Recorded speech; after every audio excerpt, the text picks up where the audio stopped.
यदि सब कुछ भगवान करते हैं तो फिर हम लोग जो झूठ बोलते हैं वो भी तो भगवान की मर्जी से निकल रहे हैं। नहीं तो हमारी वाणी में क्या इतनी ताकत है? जो हो रहा है हम सच बोले तो ईश्वर, बुरा करें तो ईश्वर, सही करें तो ईश्वर। तो इस बात को यदि आप हमसे प्रश्न करें कि महाराज इसका समाधान दीजिए, तो आपको हम एक कथे में इसका समाधान देते हैं। क्या सच्ची हमारे झूठ के गुनाहगार भगवान हैं? क्या सचमुच हमारे चोरी के गुनाहगार भगवान हैं? आओ इसकी हम कथा के माध्यम से सुनने की कोशिश करें। आप रेडी हैं? सावधान, बोलो हाँ। चलो सुनो। एक बगीचा था। उस बगीचे में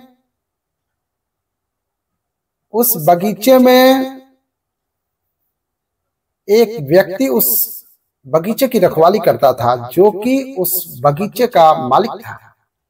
वहां बढ़िया बढ़िया फलों के वृक्ष लगे हुए थे, फल भी लगे हुए थे, हरी हरी घास भी लगी थी। अचानक एक चरवाहे की गाय उसके बगीचे में घुस गई। बड़ी सावधानी से सुनना। एक चरवाहे की गाय उसके बगीचे में घुस गई। अब जब गाय बगीचे में गई तो वहां हरी हरी घास गाय खाने लगी। बगीचे का मालिक भी वहीं था। उसकी नजर पड़ी कि गाय बगीचे में घुस आई, बाड़ी तोड़कर, बाड़ी मतलब कांटों की बाड़ी किसान लोग लगाते हैं, बाड़ी तोड़कर ये गाय घुस आई। तो उस बगीचे के मालिक ने गाय के पीछे इतने जोर का डंडा मारा उसके रीढ़ की हड्डी पर कि वो गाय डंडा पड़ते ही मर गई। अब समझिएगा, जब गाय मरी तो वहां पर ब्रह्म हत्या प्रकट हो गई। गौ हत्या प्रकट हो गई। तो गौ हत्या को देखकर वह बगीचे का मालिक बोला, तुम कौन हो? उसने कहा, मैं गौ हत्या हूं। तुमने गाय को मारा, अब मैं तुम्हें आऊंगी तुम्हारे ऊपर। तुमने पाप कर दिया, गाय को मार डाला तुमने।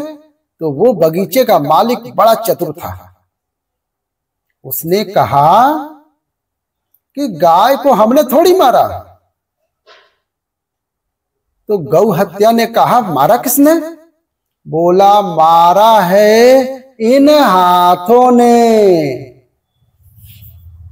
यदि हाथ ना उठते कैसे मरती गाय? तो जिम्मेदार ये हाथ हैं। तो हाथों के देवता कौन? इंद्र। हाथों के देवता शरीर के हर अंग के देवता होते हैं। तो हाथों के देवता कौन?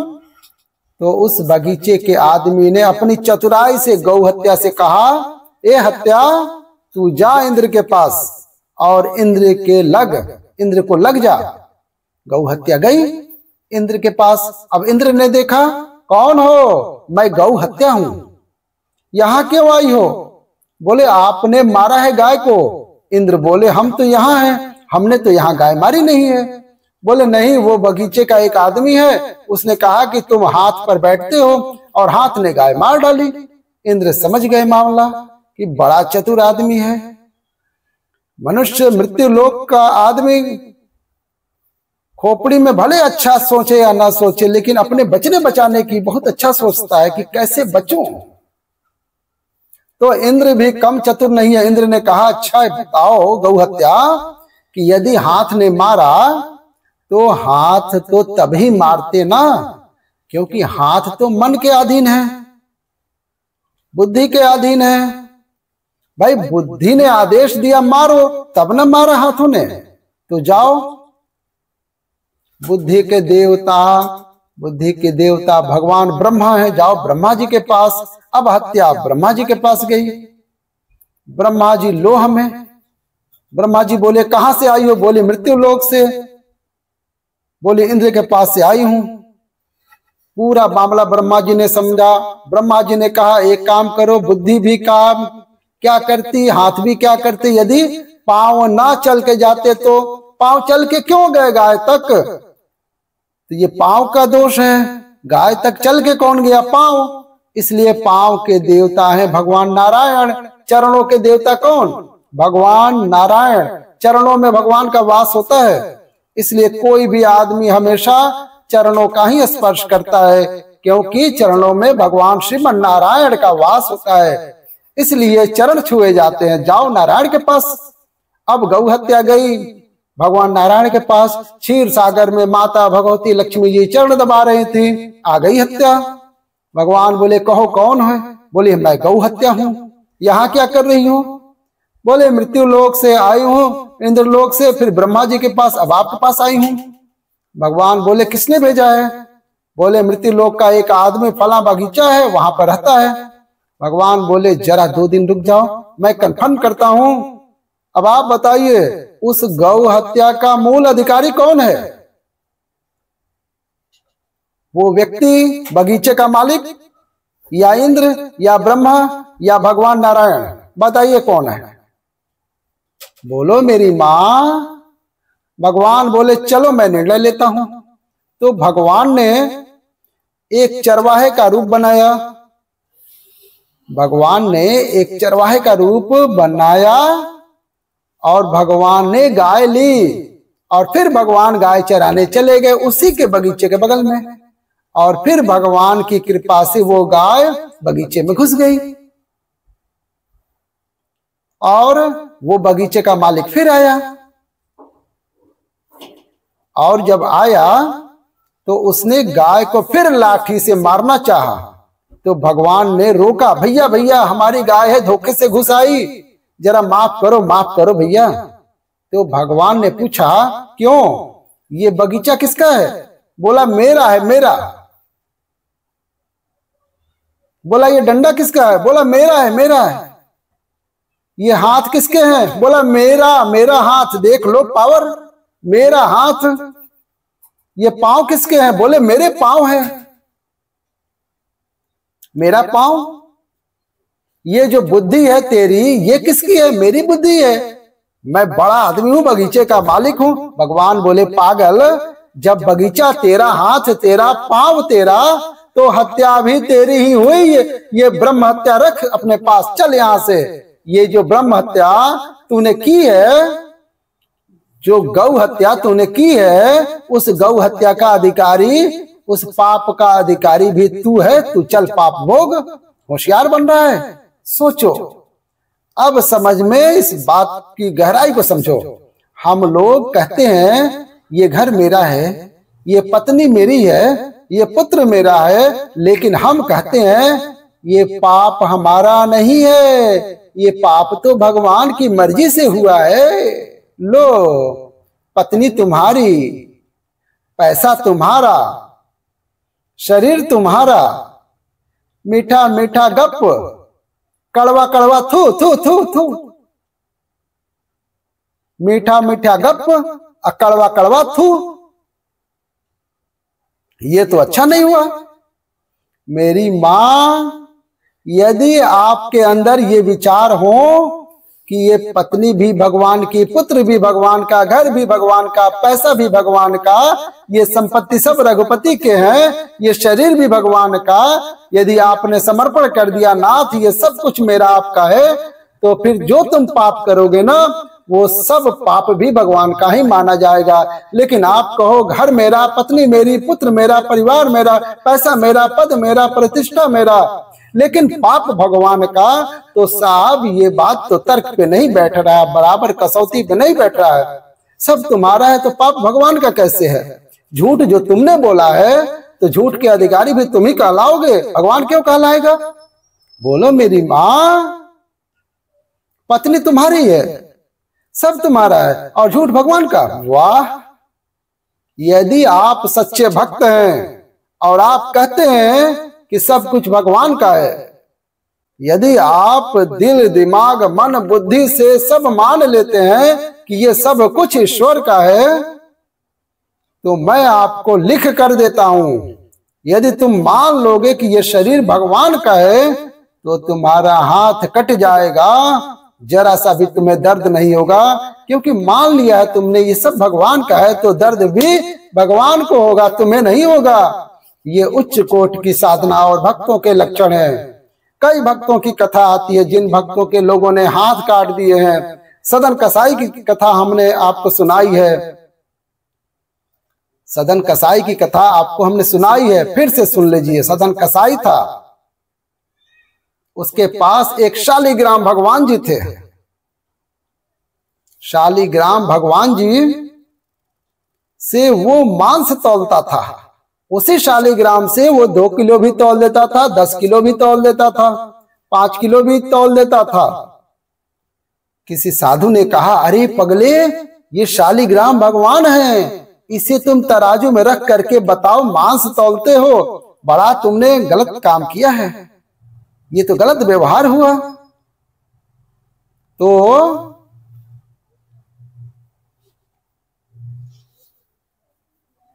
मेरी मां सदन कसाई जो थे, उन्होंने संत जी ने कहा उनसे कि आपने भगवान को तराजू में रख करके मांस तौला, ये तो भगवान का बड़ा अपमान कर दिया, ये तो पाप कर रहे हो। एक काम करो, ये भगवान जी हमें दे दो, हम इनकी पूजा करेंगे। संत जी भगवान जी को लेकर के चले गए। अब संत जी ने उनको दूध से, दही से, घी से, शक्कर से नहलाया, मीठा दिया। अब रात को भगवान ने सपने में संत जी से कहा, अरे संत जी, हमें आप क्यों लेके आ गए? हम सदन के पास खुश थे। क्यों? बोले वो हमें रोज झूला झुलाता था, तराजू में रोज झूला झुलाता था। मैं रोज तराजू में ऊपर नीचे 50 बार झूला झुलाता, हमें बड़ा खुशी हो रहा था। तुम यहाँ लाके बिठा दिए अपने घर में, 2-4 मिश्री के दाने दे दिए, बस हो गया। हम संतुष्ट नहीं है आपके पास, हमें जल्दी दे के आओ उसके पास। आधी रात को बाबा जी को सपने में भगवान ने कहा, बाबा जी जागे और सदन के घर का दरवाजा खटखटाए, भैया खोलो। सदन से को ठाकुर जी को दिए, ये लो, ये तुम्हारे भगवान है, तुम्हारे पास आने को मचल गए। सदन के आंखों में आंसू आ गया, प्रभु धन्य हो गए हम, सारी दुनिया आपसे प्यार करती है, पर मैं आज जान गया आप हमसे प्यार करते हैं, आपने हमें चाहा है। तुरंत ठाकुर जी को लेकर सदन कसाई जगन्नाथ चल पड़े, पूरी जगन्नाथ जी की ओर चल पड़े। जगन्नाथ जी के ओर जब निकले, चलते चलते चलते चलते पूरा दिन चले, शाम हुई तो एक गांव के निकट एक घर था। उस घर में एक महिला और पुरुष रहा करते थे। वहीं एक बढ़िया छाया थी पेड़ की, तो सदन को लगा कि आज रात यही विश्राम कर लेते हैं। तो घर में भिक्षा मांगी, भैया भिक्षा दो। तो उन्होंने भिक्षा दी और सदन ने भोग बनाकर ठाकुर जी को भोग लगाया और ठाकुर जी को विश्राम करा के अपने भी विश्राम करने लग गए। उस घर में जो महिला थी बड़ी सुंदर थी। उस महिला ने सदन को देखा, सदन भी बड़े सुंदर थे। उस महिला का दिल सदन कसाई में आ गया, सदन में आ गया। अब वो महिला सदन को देखकर ना, वो उसके संग शादी करने का सोचने लग गई, पर उसे लगा ये मेरा तो पति है। रात को जागी और सदन को जगाया, सुनो सुनो सुनो, तुम हमें बहुत पसंद हो, हम तुमसे शादी करना चाहते हैं। सदन बोला, अरे माँ, आप तो मेरी माता हो, मैं तो जगन्नाथ जी जा रहा हूँ ठाकुर जी का दर्शन करने, मुझे कोई गृहस्थी नहीं बसानी, मेरा तो मन भगवान में लगा हुआ है और लगे रहने दो। उसने कहा, रुको, तुम्हें मेरे पति का डर है ना। उस महिला ने तलवार निकाली और अपना जो पति था उसे लगा कि जब तक ये जिंदा रहेगा तब तक ये आदमी मुझे नहीं मिलेगा। उसने तलवार निकाली और अपने सोते हुए पति की गर्दन काट दी। उस महिला ने, उसको लगा कि इसके कारण ये मना कर रहा है, तब अपने सोते हुए पति की उसने गर्दन काट दी और सदन के पास आकर बोली, सुनो, हमने अपने पति को मार दिया है, अब तुम्हें कोई टेंशन वाली बात नहीं, हम लोग इसे जमीन में गाड़ देते हैं, आज से तुम हमारे पति बन जाओ। सदन बोले, बहन, तुम मेरी माँ हो, बहन हो, बेटी हो, मैं गंदी निगाहें कभी नहीं करता। अब वो महिला बहुत अपने पैतरे चलाई पर वो सक्सेस नहीं हो पाई। उसको लगा अरे मेरा तो पति भी चला गया, ये भी हाथ से निकला जा रहा है। तो महिला ने चिल्लाना शुरू कर दिया, अपना तिरिया चरित्र चालू कर दिया। अरे भैया बचाओ, गांव के लोग आए, क्या हुआ? बोले इस पुरुष ने मेरे पति को मार डाला। अब लो सदन कसाई पर झूठा आरोप लगा दिया। उसका पति का तो गर्दन कटी थी। इसने कह दिया मेरे पति को मार के मुझे पकड़ रहा है ये आदमी। लो भैया, सवेरा हुआ, गांव के लोगों ने सदन को खूब मारा और मार करके राजा के संग में सामने खड़ा कर दिया। सदन बोले वाह भगवान, अच्छा पिटवाया आपने। ठीक है, जैसी आपकी इच्छा। कोई पाप हुआ होगा तो पिटवा रहे हो। सदन मुस्कुराए भी, ठाकुर जी की लीला है। देखो भक्त ना कभी ये नहीं सोचता कि अरे इसे कैसे हो गया, वो ये समझ रहे हैं कि भगवान की ये कोई ना कोई लीला है। सदन को राजा के सामने खड़ा किया गया। राजा ने कहा सदन को, सैनिकों से कहा इस आदमी के दोनों हाथ काट दिए जाएं। दोनों हाथ काट दिए जाएं। काट दिए गए। अब सदन दोनों हाथ, सदन बोला मन में वाह प्रभु, जैसे खुद हो वैसे भक्त को भी बना दिया। भगवान के भी हाथ नहीं है ना जगन्नाथ जी के, तो बोले आपने हमारी भी नहीं रहने दिए। कोई बात नहीं है, सदन के हाथ कटे पर सच्ची बताएं ना, सदन को दर्द नहीं हुआ। सदन के हाथ कटे पर सदन को दर्द नहीं हुआ। क्यों दर्द नहीं हुआ? क्योंकि सदन सच्चे भक्त थे। वो ये जानते थे कि जो हो रहा है वो भगवान की मर्जी से हो रहा है। जो कर रहे हैं जगन्नाथ जी कर रहे हैं, इसलिए पूर्ण विश्वास था कि जो हो रहा है वो भगवान जी कर रहे हैं। जो भक्त ये समर्पण कर दे कि नाथ मैं आपका हूं, आपने तो हाथ कटवाए जगन्नाथ जी, आप तो सिर भी कटवा देते तो भी मैं आपका ध्यान करना नहीं छोड़ता, भजन करना नहीं छोड़ता। शिकायत नहीं की कि तुमने हाथ कटवा दिए। उन्हीं कटे हाथों से भगवान जी के पास गए, और जब गए तो जगन्नाथपुरी पहुंचने के साथ ही भगवान जगन्नाथ जी ने अपने पुजारियों से कहा मेरा भक्त आ रहा है, उसे पालकी पर बैठा करके लाओ। पुजारी पालकी लेकर गए, सदन को बिठाए पालकी पर और पालकी पर बिठा कर लाए। और सदन ने जगन्नाथ जी को जैसे ही हाथ जोड़कर प्रणाम करना चाहा, अपने आप उनके हाथ उत्पन्न हो गए, प्रकट हो गए, ज्यों के त्यों हाथ आ गए उनके। तो सदन ने भगवान से सवाल किया कि प्रभु जब हाथ लौटाने ही थे आपको तो कटवाए क्यों? तब भगवान बोले बेटा ये तुम्हारे पूर्व जन्म का पाप था, उस पाप के कारण तुम्हारे हाथ कट गए।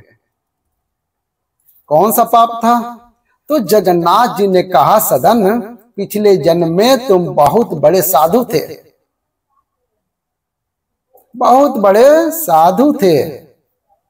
तुम जंगल में बैठे तप कर रहे थे, तभी वहां पर एक कसाई एक गाय को लेकर के जा रहा था। अचानक वो गाय कसाई के यहाँ से छूट गई और तुम्हारे सामने से गुजरी। कसाई ने तुमसे पूछा कि क्या आपने गाय को देखा है? तो आपने अपने हाथों के इशारे से बता दिया गाय इस तरफ गई है। सुनना, गाय की रक्षा के लिए यदि झूठ बोलना पड़े तो उसकी रक्षा के लिए झूठ बोल लेना चाहिए, या तुम्हें झूठ नहीं बोलना तो चुप रहो, कुछ मत बताओ।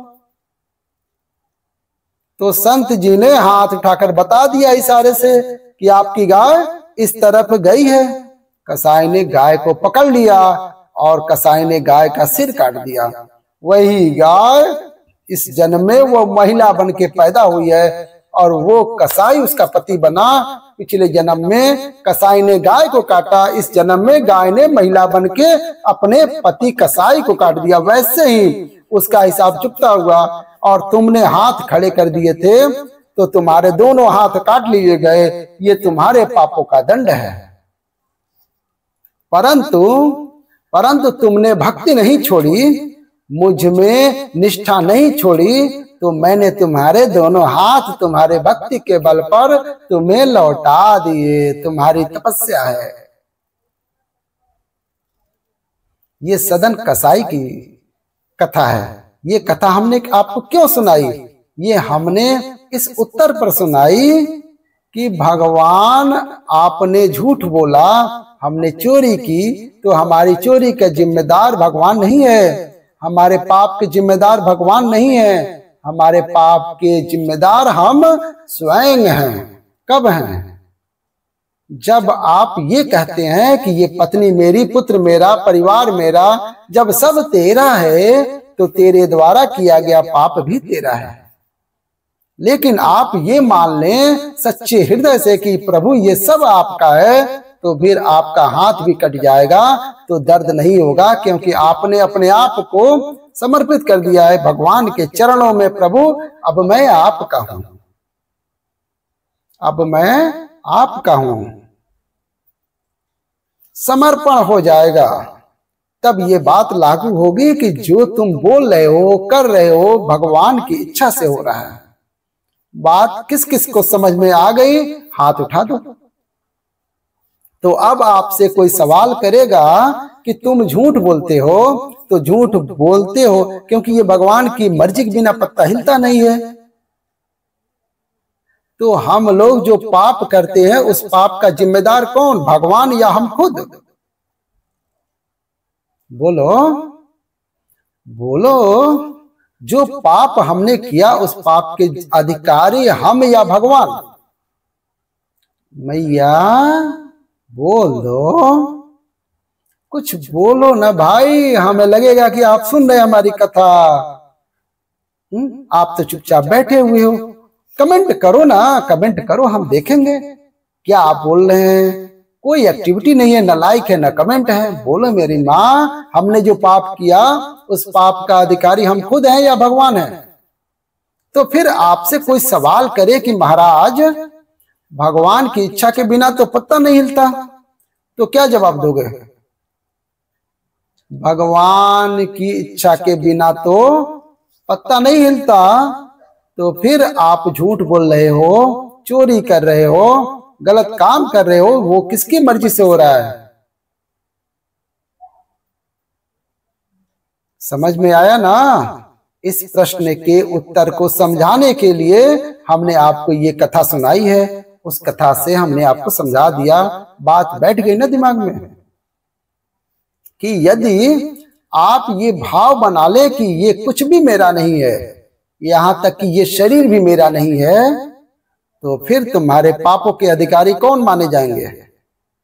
जोर से बोलो भगवान। क्योंकि तुमने तो अपना समर्पण कर दिया, सौंप दिया। सब कुछ उसी का है, गोविंद का है। पत्नी, पुत्र, बेटा, बेटी, पैसा, संपत्ति, घर, सब कुछ सौंप दिया है। फिर तो आप सुखी रहेंगे। सब कुछ भगवान का। कोई जिए कोई मरे, किसी के जीने मरते से, किसी के जीने मरने से कुछ नहीं कष्ट होगा। ये सोच अगर हो जाए तो क्या बात है। लेकिन जब तक ऐसी भावना नहीं बनेगी तब तक तो फिर वो पाप के अधिकारी हम हैं। कैसी लगी कथा? अच्छी लगे तो प्यार से लाइक कीजिएगा और ऐसे ही कथा ज्ञान वर्धक वीडियो देखने के लिए हमारे चैनल को सब्सक्राइब करके बेल आइकन दबा दीजिएगा और कमेंट में राधे राधे, हर हर महादेव जरूर लिखिएगा। हर हर महादेव।